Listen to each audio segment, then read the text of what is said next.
For those of you that still believe that numbers determine your overall value, you are in denial if you don't see the manipulation that is happening for these numbers. Yo, right here in the small box. So we're gonna go ahead and react to this video right here by Curtis King. Shout out Curtis King, first of all. And we're gonna dive in and we're gonna see what's going on with all this mess. So let's not waste no more time. Like, comment, share, subscribe. You know the vibe. You tapped in with your favorite Canadian reaction channel and network. Let's go ahead and check this out, bro. Let's see what's going on right here. Kalshi traders have been accused of manipulating Spotify's charts to cash in on music prediction markets. When the betting company, prediction market, Kalshi, first announced that you can bet on the streams of songs, I predicted that there would be a lot of fraud. What? No, hold on. Wait. That's what's going on now? That's what they're doing on Spotify? They're betting to see... Wait, what? No, run that back for me again, brother. Markets. When the betting company, prediction market, Kalshi, first announced that you can bet on the streams of songs, I predicted that there would be a lot of fraud. Because streams, unlike the funk or influence, are really easy to fake. And guess what? It's already happening. Malcolm Todd's song Earrings saw a 70% increase in streams and overtook the #1 most streamed spot. For those of you that still believe that numbers determine your overall value, you are in denial if you don't see the manipulation that is happening for these numbers. But this one power Kalshi trader noticed some suspicious activity around the song and reported it. Sure enough, the song had about 500,000 botted streams. Spotify flagged them and removed them, which it does all the time, but it usually takes a couple days for them to do that. And by the time they finally did, the Kalshi bet had already paid out. These people ran this scam, and because of how slow Spotify is to rectify this situation and remove streams, the charts already reflected that this song reached to #1, therefore helping them out in their bet. Their side bet with Kalshi that it would be #1 because this person manipulated that. Whoever this person was, they're saying it's not the artist, but they're saying, nah, this gambling, bro. See, I don't gamble, bro. On some real shit, I don't gamble, bro. I hate the idea of gambling. Because majority of the time, gambling is set up to take your money. It's not there to give it to you. If you're lucky enough, you're gonna get it. But this gambling is getting out of hand. The fact that it's so easy to push the streams on Spotify, but it's so hard to take them away. How is Spotify's formula set up in that way to be successful? Is my question. Why? It's because they in on it too. That's how they get their bread. This new method of betting on streams, the fact that they're betting on streams, y'all don't got nothing else to bet on? You're going to bet on the stream and watch when you place your bet, it's going to work in whoever's controlling the bots on the streams. So already it's rigged from the start. That's crazy to me. I turned it off, by the way. We're not doing that. But is that not crazy? What the hell? Bro, and made how much? Because this person manipulated that. Whoever this person was, they're saying it's not the artist, but they're saying a fan who was trying to win a fucking bet on Kalshi found a way to guarantee it, found a way to create their own insider trading by buying bots for the song to make it go #1, 500,000 streams worth of it. Over $3 million. And they made $3 million. Before Spotify could do anything to it. For reference, on this one website, you could get 500,000 Spotify streams for about $2,500. I've seen wait. Because you gotta understand this. You gotta understand. So check this out. I'm familiar with websites like that, but I do not use them. I want to make that clear right now. Pay attention. Go through my YouTube. Go through any of my social medias. Let me go ahead and make this clear right now. I do not use these websites, but I have friends that introduced me to these websites when I started my journey with this shit. Let me just say that right now. Think about this real quick. There are websites out there where it's significantly cheaper to buy streams, to buy subscribers, to buy followers. It's significantly cheaper. So the fact that there's a website out there where it's like, you gotta pay that much money? Bruh, the website is ripping you off and it's probably giving you the same service that the regular websites be using. And they made $3 million before Spotify could do anything to it. For reference, on this one website, you could get 500,000 Spotify streams for about $2,500. Now, assuming it's not some insider trading music industry guy, some random bettors have made more money off Malcolm Todd's earrings than Malcolm Todd has on Spotify. So let me get this right. The people that placed the bet and whoever won the bet made more money than the person that they betted on. Yo, what? Bruh, they placed the bet with a $3 million cash out. Whoever won that pot made more money than the artist they botted. The blood of Jesus. What? Have made more money off Malcolm Todd's earrings than Malcolm Todd has on Spotify. Somebody gonna have to tell the truth, and I'm gonna... Bumbleclot. Mirror. These folks. Curtis, can hold on a sec. Yo, my brother. What you know about Bumbleclot, eh? What? What you know about that? Mirrored. Bumbleclot.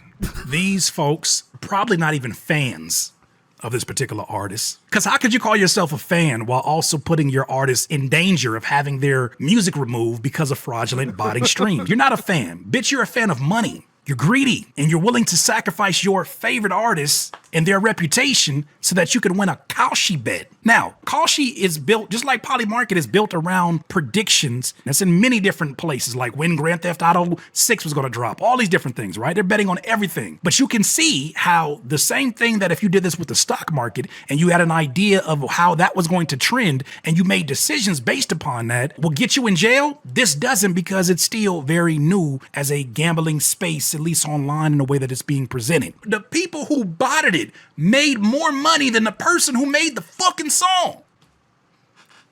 Woo!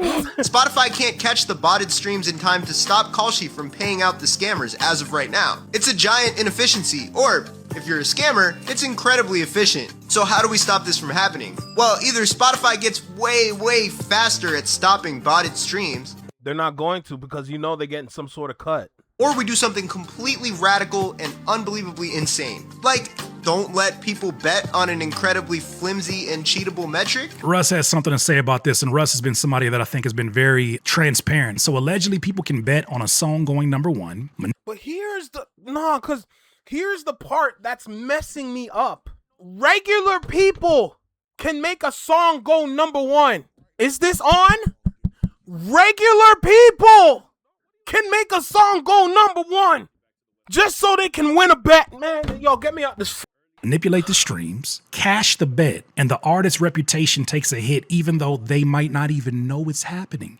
Insane. Maybe not everything needs to be a betting market. I agree. To get some more reactions, let's talk to Elsie, who gave a unique perspective on Elsie. how She's gambling wonderful. culture, just like it did in sports, is infiltrating the music space. I'm not a fan of gambling culture making its way into the music space. Someone had to say it. I know I'm not the only one whose algorithm in the last few months has been bombarded with prediction market ads, encouraging people to bet on chart positions, first week sales, features, drop dates, you name it. Wait, go back. What did that say? Who will be featured on The Real Me by Future? Are you even fans of music? The crazy part is Travis Scott is on it. Featured on The Real Me by Future.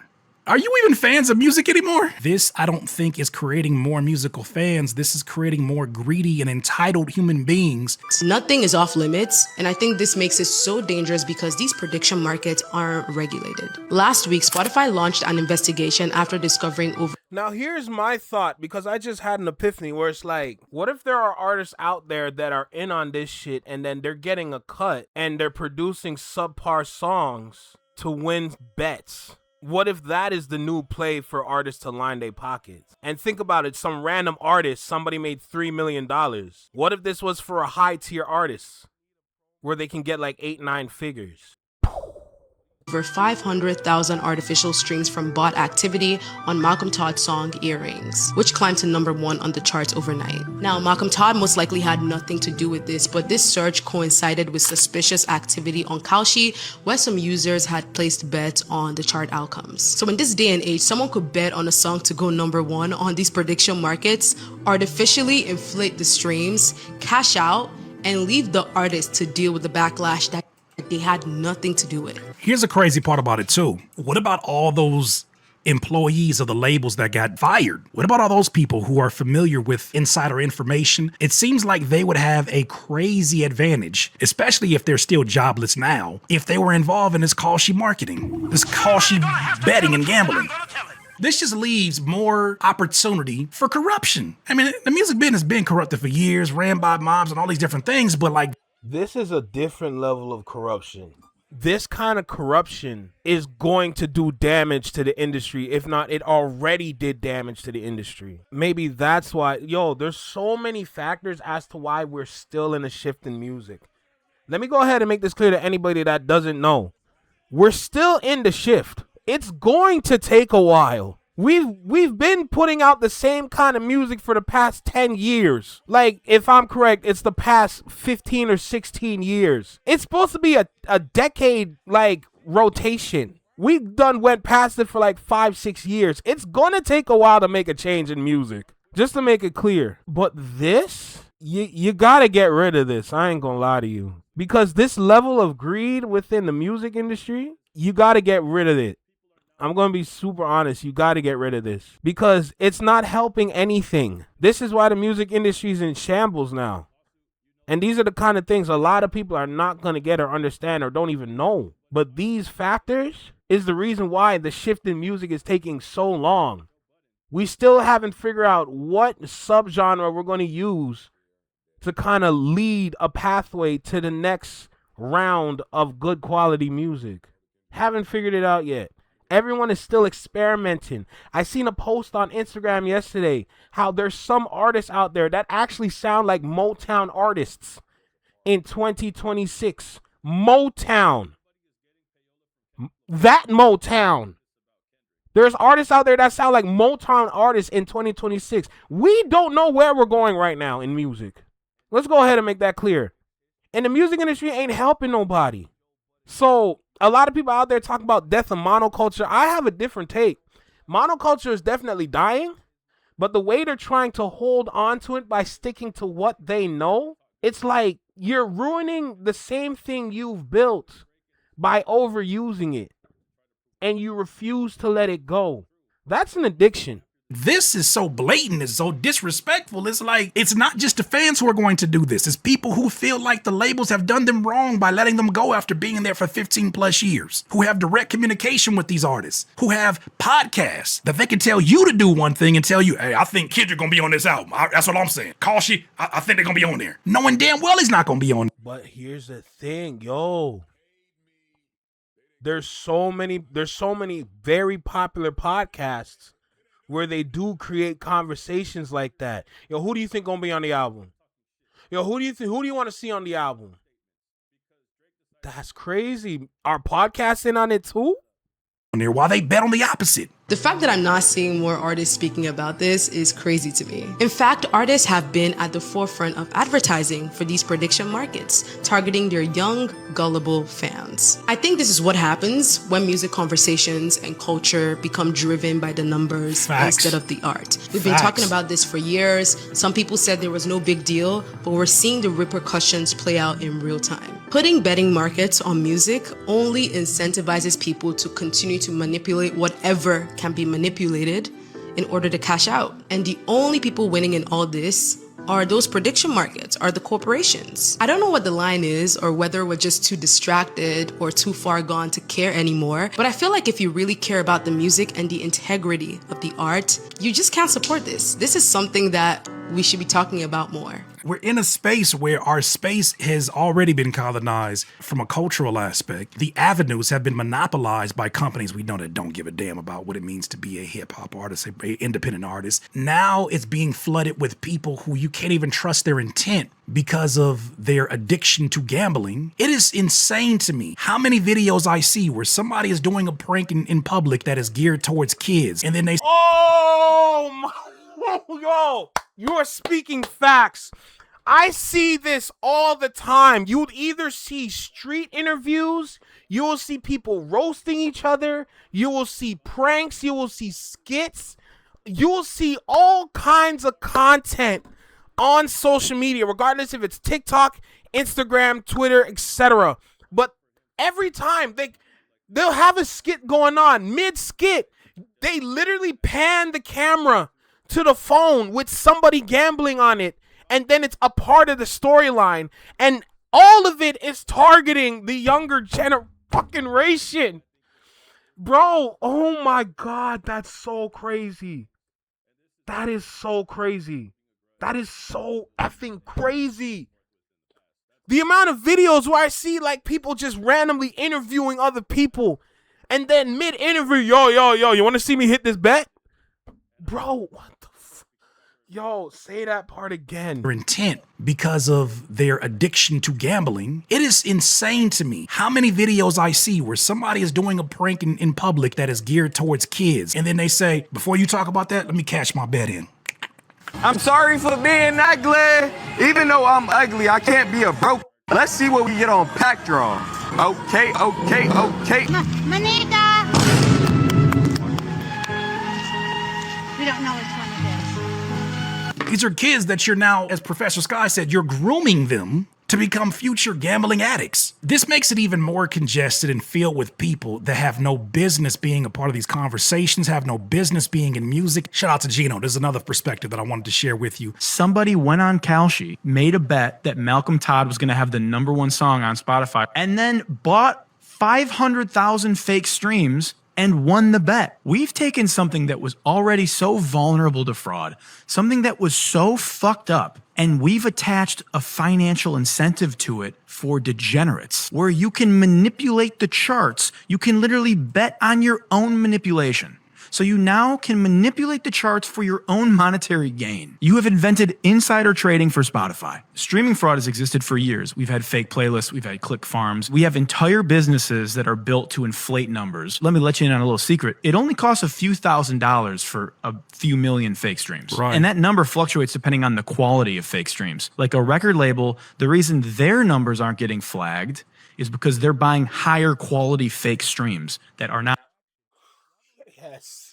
Yes, because you gotta break down the level of stream. And I've broken it down already. Let's make it clear. Now, please understand, there's a lot of websites out there for the lower tier artists where they still bought their shit. Websites with all platforms. And it's like, oh, buy this, but it does this, and it stays for this long. Buy this to use here, and you can only have it for this long, and etc. And the list is like, there's hundreds of like different like categories or different like things you can choose, and it's all related to botting. But when it comes to tiering the level of bot, the more expensive ones are harder to catch. But if there's a sudden influx of about 100 to 120 plus, somebody botted they shit. Let's go ahead and make it clear. But premium bots are hard to detect, which makes them more expensive. So, oh my Jesus Christ. Thank you. Not detectable by Spotify. I'm assuming these were low quality streams because the person buying them doesn't know the proper farms to use. We've spent years treating music like it has no value because the people that run these companies treat music like it has no value. So it shouldn't surprise anyone that the economics are now so easy to exploit. Prediction markets are creating financial incentives for people to manipulate sports, politics, music charts. If there's a market, someone will figure out a way to move it. We already had insider trading. Now, brought to you by Kalshi and Polymarket, we have outsider trading. Prediction markets have incentivized people to create the future instead of predicting it. And that's fucking spooky. Wow, wow, wow, wow. Spotify said following the fraud discovery, they took strict defensive measures. The company confirmed that it uses top-tier detection practices to nullify manipulated streams and does not pay out royalties for them. So he's not even gonna get money for this This is damn near PR, by the way. Remember what I said about PR? scam that he had nothing to do with. And how do they know the difference between what was the streams that were authentic? Like, how do they know to separate that? And will he get his money for that, or will he just not get any money for this period at all for those songs or that song? Spotify demanded the prediction markets like Halsey and Polymarket remove the Spotify logo from their sites. Remove the logo. Not the name, but remove the logo. Bitch, all they're gonna do is put Opify in the title. Number 1 on Opify next week. $500,000. You bitten? Oh my gosh. The streaming service has no affiliation with these betting platforms. Kalshi has stated that it is in touch with Spotify and is actively investigating the situation. That's like when your shit go missing and one of your siblings or your cousin search for it with you and they the one that took it. And then when everybody leave the room, they were like, oh, I found it. They stated that they're in touch with Spotify and is actively investigating the situation. However, by the time the investigation concluded and the streams were removed, the bets of the June music contract had already been settled and paid out to bettors. These bettors are going to take their money. And what they'll have to deal with in the process, nothing. They have their money already. They can pay their legal fees with this kind of money if they deal with that. That is crazy. What are we doing here? There's only so much of that, hey man, you just gotta get with this technology, man. You just gotta, hey man, times are changing. To me, this is the same culture that lets akademiks thrive at the way he does. He thrives in this corrupt culture because he becomes a mascot and a megaphone to a lot of the corruption and a lot of the ways that these people act. They see these artists as less than human, as only numbers on a board. They amplify those same thoughts that make them say, I should go bot this artist stream, fuck with their business, and then go make money off of fucking with their business and reputation because I don't really give a shit. Yeah, they made some songs I like, but I'm more important than any of that. So damned if I care about your music or your career. So there's penalties for the person who got their music botted without their involvement, but the people who made the bet and ran that scam are not being penalized. Interesting. Well, DIYers, I just want to keep you in the know. Those are my thoughts, DIYers. You let me know what you think. DIY. Tear in your eye. Don't let it fall. Don't let it fall. Outsider betting. That's a great way to put it. I ain't gonna lie to you. It's just getting to a point where it's like, when you ask how bad things can get and then this happens, it's gonna get worse. And we keep saying it's gonna get worse before it gets better. How much more worse is it going to get before things get better? Because it's one thing to have a gambling addiction, but to have a gambling addiction to a level where you start betting on music and just predicting how much streams it can get or if it's going to go number 1, it's getting to a point where it's probably at its worst. So there's no way it can get lower than this, right? Right? I don't know. I really don't know. But it looks really, really bad. Like, really bad. Why is gambling everywhere? Why do they want kids to gamble? Why are they allegedly grooming kids to gamble? What's the purpose? What's the goal? We already know. It's just to line their pockets. But you're willing to line your pockets at that level? Sir, you are going way too far with this. Let's go ahead and make that clear right now. This is too much. I'm actually amazed at how ridiculous this is, if I'm going to be completely honest. It's getting to a point where y'all gotta stop. Look, for this right here, what's happening right now, this is going to be here for a while. Let me just go ahead and make that clear. Let me just go ahead and make that perfectly clear for everybody. This is here to stay for a while. Is it going to stay forever? No. So please understand, with things like this happening behind the scenes, the only thing people can do is bring it to the forefront. So hopefully they can try to block out shit like that. But the reality is that this is not going anywhere anytime soon. So it's something we just got to deal with, man. I ain't gonna hold you. That's literally what it's about to come down to now. So God knows at this point.